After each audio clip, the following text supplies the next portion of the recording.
Welcome back to my channel special education hub. मैं कशिश वर्मा, आपकी special educator और trainer. आज एक बहुत ही इंपॉर्टेंट टॉपिक लेके आई हूँ पेरेंट्स। ऑडिटरी हाइपर सेंसिटिव क्या है, उसके सिम्टम्स क्या हैं और उनकी स्ट्रैटेजीज़ क्या हैं जो आप घर बैठे बैठे उसको कम कर सकते हैं। ओके, इससे पहले वीडियो मैं डाल चुकी हूँ ऑडिटरी हाइपोसेंसिटिव के बारे में।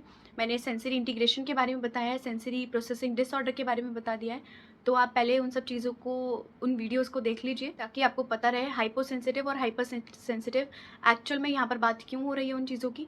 आप उन वीडियोस को देखेंगे तभी इस वीडियो को कोरिलेट कर पाएंगे। ओके, मैं वीडियो का डिस्क्रिप्शंस में लिंक भी दे दूँगी, बाकी चैनल पे भी आप जाके देख सकते हैं उन वीडियोस को। तो अब बात करते हैं हाइपर सेंसिटिव ऑडिटरी क्या होता है। पेरेंट्स, जो साउंड्स हम लोगों को नॉर्मल लगती हैं और जो साउंड्स हम लोग नोटिस नहीं करते हैं, जो छोटी छोटी साउंड्स होती हैं एनवायरनमेंट में, घरों में हमारे, ओके, स्कूल्स में, हमारी जॉब प्लेसेस पे, मीन्स इन्वायरमेंट में ले लीजिए पूरा, जो नॉर्मल छोटी छोटी सी साउंड्स होती हैं जिन चीज़ को हम लोग इग्नोर करते हैं। हमारा ब्रेन उस चीज़ पे इतना ज़्यादा कॉन्सेंट्रेट नहीं करता है, इतना फोकस नहीं करता है, इग्नोर करता है हमारा ब्रेन।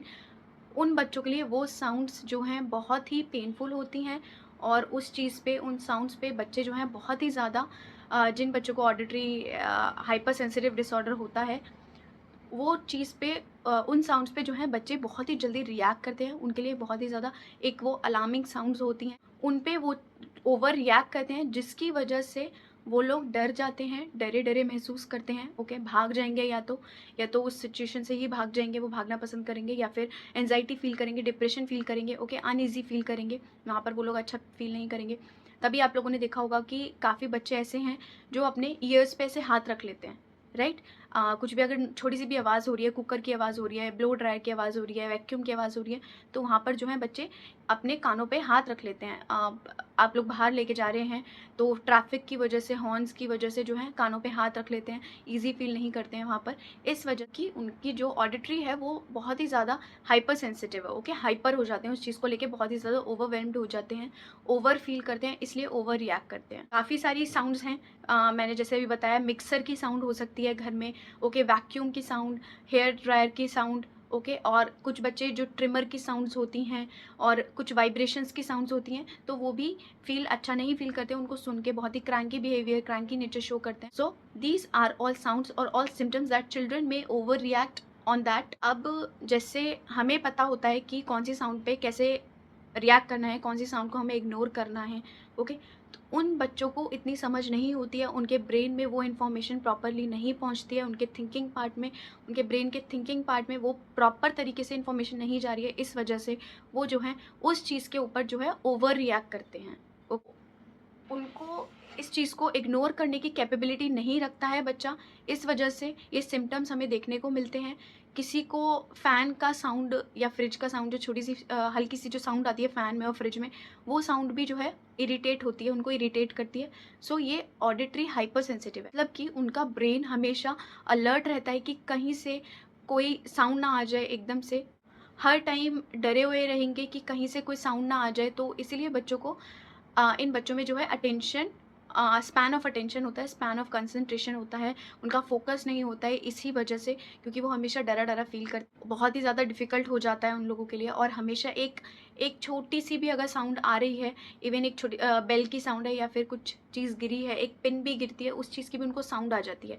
डोर भी हम लोग ओपन करते हैं, ओपन करते जैसे वो लोग सो रहे हैं और हम लोगों ने सडनली डोर ओपन करा है, डोर की भी उनको आवाज़ आ जाएगी, ये हुआ है, तो इसलिए वो चीज़ हाइपर सेंसिटिव है, इसके ये सिम्पटम्स हैं। कुछ पेरेंट्स की यहाँ पर कंप्लेन रहती है कि मेरा बच्चा जो है जब भी रोड पे चलता है उस टाइम पर वो अपने ईयर्स को जो है कवर कर ले और क्लासरूम में अच्छे से नहीं बैठ पाता है, क्योंकि क्लासरूम में बच्चे नॉइज़ क्रिएट करते हैं, ओके, क्लासरूम में नॉइज़ होता है, स्कूल में बेल साउंड का नॉइज़ होता है, राइट? स्कूल में काफ़ी सारे नॉइसेज़ होते हैं, बेल की नॉइज़ हो गई, क्लासरूम में नहीं बैठ पाते हैं, फैमिली फंक्शंस में अनईज़ी फ़ील करते हैं। So these are the different complaints from the parents. तो ये सब चीज़ें हैं अगर बच्चे में, तो हो सकता है आपके बच्चे को ऑडिटरी हाइपर सेंसिटिव हो, प्रॉब्लम हो, लेकिन कई बार समझ नहीं आता है हमें कि बच्चा ऐसा क्यों कर रहा है, ऐसे रिएक्ट क्यों कर रहा है। जो साउंड्स हमारे लिए नॉर्मल हैं, वो साउंड्स बच्चा जो है टॉलरेट क्यों नहीं कर पा रहा है। ये तो छोटी सी साउंड्स है, पेरेंट ये सोचते हैं कि ये तो छोटी सी साउंड है, बच्चा इस पे इतना ज़्यादा ओवर रिएक्ट क्यों कर रहा है। वहाँ पर पेरेंट्स आपको समझने की ज़रूरत है, आपको इतना पेशेंस रखना है कि बच्चा वहाँ पर क्यों कर रहा है, आपको वो चीज़ उसके लिए आपको प्रॉपर तरीके से उस चीज़ पे रूल आउट करना है कि बच्चा अगर मेरा इस साउंड से डर रहा है, इस साउंड से अनईज़ी फ़ील कर रहा है, तो मैं उसको वो साउंड वहाँ पर प्रोवाइड ना करूँ। उनके लिए एक बहुत ही हेल्दी और काम एनवायरनमेंट जो है क्रिएट करूँ वहाँ पर, क्योंकि बच्चे उस साउंड्स को सुन के बहुत ही ज़्यादा ओवरवेल्म्ड हो जाते हैं। उनके लिए वो साउंड्स ओवर अलार्मिंग होती है। Now we talk about what are the causes. इससे पहले एक मैं एग्ज़ाम्पल देना चाहूँगी आप लोगों को। आई थिंक आपको इस एग्ज़ाम्पल से थोड़ा ईज़िली समझ में आ जाए। फॉर एग्ज़ाम्पल आप लगा लीजिए, आप कहीं पर गए हुए हैं, फॉर एग्ज़ाम्पल आप जंगल में गए हैं किसी में, ओके। अब वहाँ पर पूरा अंधेरा है, आप रात के टाइम पर गए हैं, पूरा अंधेरा है वहाँ पर जंगल पे, और यहीं आप साइड में अपने घर में बैठे हैं अंधेरे में। वहाँ पर आप थोड़ा रिलैक्स फ़ील करेंगे, क्यों? क्योंकि आपको पता है आपके घर में कौन-सी किस चीज़ की साउंड है। But on the other hand अगर हम किसी अनअवेयर जगह की बात करें जहाँ से आप बिल्कुल अवेयर नहीं हैं, फॉर एग्ज़ाम्पल जंगल ले लीजिए, ठीक है? अब आप अंधेरा भी हो रहा है एक तो वहाँ पर, अब एक छोटी-सी बर्ड की साउंड भी आएगी आपको, तो वहाँ पर आप जो है बहुत ही ज़्यादा एंग्ज़ायटी फ़ील करेंगे, एकदम डिप्रेशन में आ जाएँगे कि अरे! ये किस चीज़ की आवाज़ है? कहीं कोई जानवर तो नहीं है, राइट? तो आप खुद अडल्ट होके उस चीज़ पे अगर इतना ज़्यादा रिएक्ट करेंगे, वहाँ पर आपका ब्रेन काम करना बिल्कुल बंद कर देगा।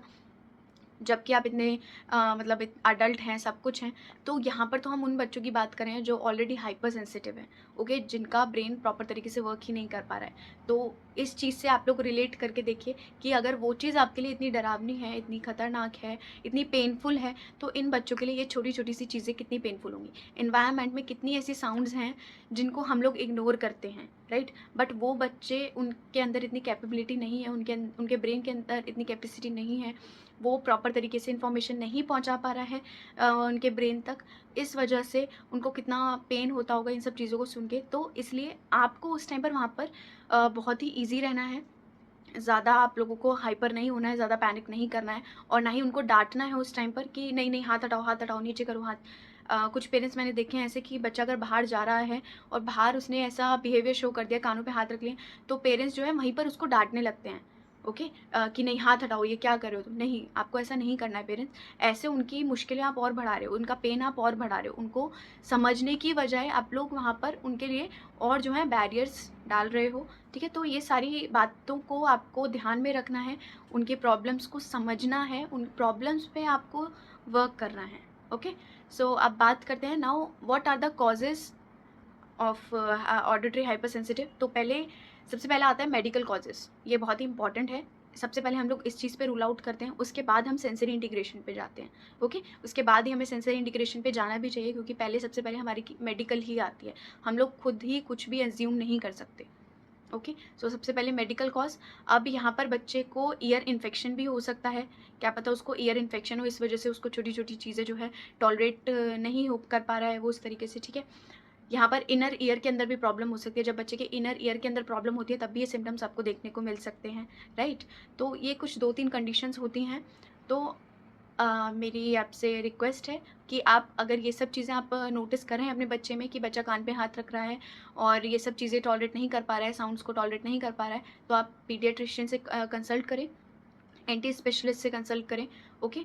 ताकि आप उस चीज़ के ऊपर ईज़िली और जल्दी से रूल आउट कर सकें। अब आपने कंसल्ट कर लिया डॉक्टर से और टेस्ट में कुछ नहीं आया, रिपोर्ट्स बिल्कुल नॉर्मल आई हैं, फिर भी आपको अगर ये हाइपर सेंसिटिव देखने को मिल रही हैं चीज़ें बच्चे के अंदर, then definitely you need to work on sensory integration therapy. हमें ब्रेन पे वर्क करना है, ओके? उसके ब्रेन को समझना है, ब्रेन्स की जो एक्सरसाइजेज होती हैं हमें वो एक्सरसाइजेज करानी है उसको, ओके? पर यहाँ पर एक चीज़ ध्यान रखिएगा पेरेंट्स कि अगर बच्चे को ऑडिटरी इशू है, मतलब ये नहीं है कि आप सिर्फ एक उसी सेंसेस पे वर्क कराएंगे, यहाँ पर आपको उसकी मूवमेंट सेंसेस पे भी काम कराना है, ताकि आप उन दोनों चीज़ों को फिर बाद में कोरिलेट कर पाएँ। आप साइड बाय साइड ऑडिटरी भी एक्सरसाइजेस करा रहे हैं और side by side movement exercises भी करा रहे हैं।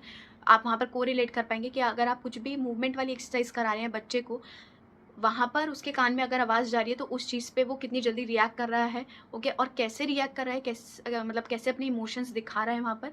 तो इस वजह से सिर्फ एक ही चीज़ पे हम लोग काम नहीं करते, हम लोग ऑल ओवर चीज़ें जो हैं लेके चलते हैं साथ में, ताकि बच्चा अगर उसको एक प्रॉब्लम हो रही है, तो एक प्रॉब्लम को ठीक करते-करते हमें उसके दूसरे बिहेवियर्स ना देखने को मिल जाएँ।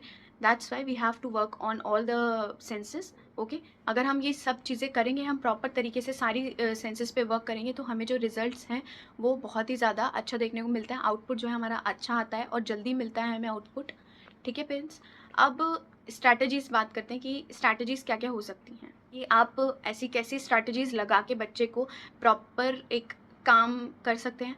सबसे पहला मैंने आपको बताया था कि आप एक हेल्दी और काम एनवायरनमेंट उनके लिए क्रिएट करेंगे। अगर आपको पता है आपके बच्चे को नॉइज़ेज़ नहीं पसंद हैं, वहाँ पर आप एक बहुत ही ज़्यादा बच्चे के लिए काम एनवायरनमेंट जो है क्रिएट करेंगे, ताकि बच्चा बहुत ही ज़्यादा ईज़ी फ़ील करे, ठीक है? और प्रॉपर तरीके से वहाँ पर बैठ पाए बच्चा, एंग्ज़ायटी शो ना करे, इमोशंस को अपने बिल्कुल एक्सप्रेस कर पाए। अगर हँस रहा है बच्चा तो प्रॉपर तरीके से वहाँ पर बच्चा प्ले कर पाए, ठीक है? दूसरा, आप नॉइज़ कैंसलेशंस लगा सकते हैं बच्चे के। अगर बच्चा क्लासरूम में जा रहा है और टीचर वहाँ पर ये कर सकती है कि बच्चे को नॉइज़ कैंसलेशंस जो है प्रोवाइड कर सकती हैं, क्योंकि बहुत सारी साउंड्स होती हैं। तीसरा, आप ये कर सकते हैं कि फॉर एग्ज़ाम्पल स्कूल का ले लीजिए कि अब आपको पता है नेक्स्ट पीरियड लगने वाला है या फिर नेक्स्ट होने वाला है, बेल बजने वाली है, तो वहाँ पर आप बच्चे को उसको पहले से ही पहले अवेयर कर सकते हैं कि बेटा अब ये बेल बजने वाली है, अब ये बेल की साउंड आई है, आपको बहुत ही काम रहना है वहाँ पर, ओके? तो ये चीज़ आपको वहाँ पर उस चीज़ को अवेयर कराना पड़ेगा, ताकि उसका ब्रेन जो है पहले से पहले ही प्रिपेयर हो जाए, उसको वो चीज़ इतनी ज़्यादा ओवर रिएक्ट ना करे उस चीज़ पे, इसलिए आप उसको पहले से ही प्रिपेयर कर देंगे वहाँ पर, ओके? उसको और उसके ब्रेन को पहले से ही वहाँ पर प्रिपेयर कर देंगे हम लोग। नेक्स्ट हो सकता है हमारा कि बच्चों को फ्लोर साउंड्स भी बहुत इरिटेट करती हैं, ठीक है? जैसे अब एक स्कूल का एग्जांपल लगा लीजिए कि अब जैसे लंच ब्रेक हुआ है, अब लंच ब्रेक में ऑब्वियस सी बात है कि बच्चे भागते हैं इधर-उधर, क्लासरूम से बाहर निकलते हैं, एकदम से एक्साइटेड फ़ील करते हैं। वहाँ पर बच्चों के चलने की आवाज़ होती है, ठीक है? बहुत ज़्यादा शोर होता है, दौड़ते हैं बच्चे, दौड़ने की आवाज़ होती है, पैरों की आवाज़ होती है, उनके शूज़ की आवाज़ होती है। वहाँ पर आप उन बच्चों के लिए कारपेट्स लगा सकते हैं, मैट्स, फ्लोर की अगर आवाज़ से उनको इरिटेशन हो रही है, वहाँ पर आप मैट्स का, कारपेट्स का, इन सब चीज़ों का यूज़ कर सकते हैं। ईयर मफ़्स भी पहना सकते हैं। अच्छा, आप बाहर लेके जा रहे हैं, आपको पता है कि बच्चा आपका साउंड सुनने के बाद प्रॉपर तरीके से अच्छा रिएक्ट नहीं करेगा, क्रैंकी बिहेवियर शो करेगा, ओके, अनईज़ी फ़ील करेगा, तो वहाँ पर आप उसको ईयर मफ़्स ले जाके पहना के ले जा सकते हैं, ठीक है पेरेंट्स? यहाँ पर आप उसको एक हेवी वर्कआउट्स भी करा सकते हैं। फॉर एग्ज़ाम्पल, अब आप किसी फैमिली फंक्शन में जा रहे हो, ठीक है? अब वहाँ पर आप शर्मा रहे हो कि ईयर मफ़्स लगाएँगे तो लोग सवाल करेंगे कि अरे आपने ये क्यों लगा रखा है? कुछ फैमिलीज़ होती हैं इस चीज़ का मज़ाक बनाती हैं कि नहीं मेरे बच्चे का मज़ाक बनेगा। वहाँ पर उससे पहले आप बच्चे को हेवी वर्कआउट्स करा सकते हैं, और हेवी वर्कआउट्स आप ऐसे कराएँगे कि प्रॉपर बच्चे को वो प्रॉपर वर्कआउट फ़ील होना चाहिए। उसके बाद बच्चा जो है काम रहता है। मीन्स अगर आपको यहाँ पर मेरी वीडियोज़ अच्छी लग रही हैं तो मैं आपके साथ हाइपो सेंसिटिव और हाइपर सेंसिटिव की जो प्रैक्टिकल एक्सरसाइज़ेज़ और वर्कआउट्स की एक्टिविटीज़ की स्पेशली जो वीडियोज़ हैं, जो एक्टिविटीज़ हैं, मैं उनकी वीडियोज़ आपके साथ शेयर करना चाहूँगी। और अगर आप भी चाहते हैं कि मैं शेयर करूँ आपके साथ, तो मेरी रिक्वेस्ट है प्लीज़ कमेंट में येस टाइप कर दीजिए, या फिर आप एक थम्स अप भी भेज सकते हैं उस चीज़ पे, ओके? इस चीज़ से मेरे को भी थोड़ी मोटिवेशन मिलेगी, और डेफ़िनेटली अगर मेरे पास एक भी कमेंट आता है येस का या फिर थम्स अप का, मैं डेफ़िनेटली उस चीज़ को पोस्ट करूँगी, ओके? रील्स में अपनी मीन्स वीडियो बनाऊँगी उस चीज़ के ऊपर। तो आई होप कि आप करेंगे इस चीज़ को, अगर आपको मेरी वीडियोज़ पसंद आ रही हैं और आपको अगर समझ आ रही हैं मेरी बातें और मेरी वीडियोज़ से रिलेट कर पा रहे हैं आप लोग, तो आई होप कि आप कमेंट करेंगे इस चीज़ पे, ओके? तो हम लोग ट्रैक पे आ जाते हैं। ये तो चैनल की बात हो गई है। वापस से ट्रैक पे आते हैं हम लोग टॉपिक के ऊपर। अब नेक्स्ट हमारा है जैसे ऑडिटरी के बारे में जैसे हम बात कर रहे थे, तो हमें उस चीज़ में बच्चे में क्या-क्या प्रॉब्लम्स देखने को मिल सकती हैं। मीन्स लर्निंग जो है बच्चे की वो कैसे इम्पैक्ट कर रही है, ठीक है?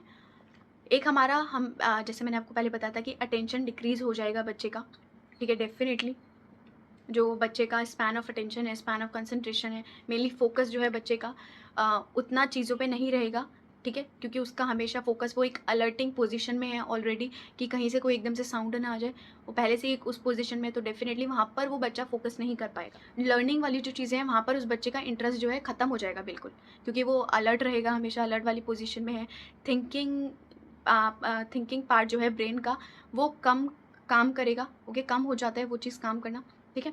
तो आपको उसकी प्रॉब्लम्स को समझना है, एज़ यूजुअल आपको हाइपर नहीं होना है, उसकी प्रॉब्लम्स को समझ के, उसकी सेंसेस को समझ के, उस सेंसेस पे आपको वर्कआउट करना है, ओके? आपको भी वहाँ पर उस पोज़ीशन पे काम रहना बहुत ज़रूरी है। आप काम रहेंगे तभी आप अपने बच्चे को काम कर पाएँगे, okay? So this is all about auditory hyper sensitive.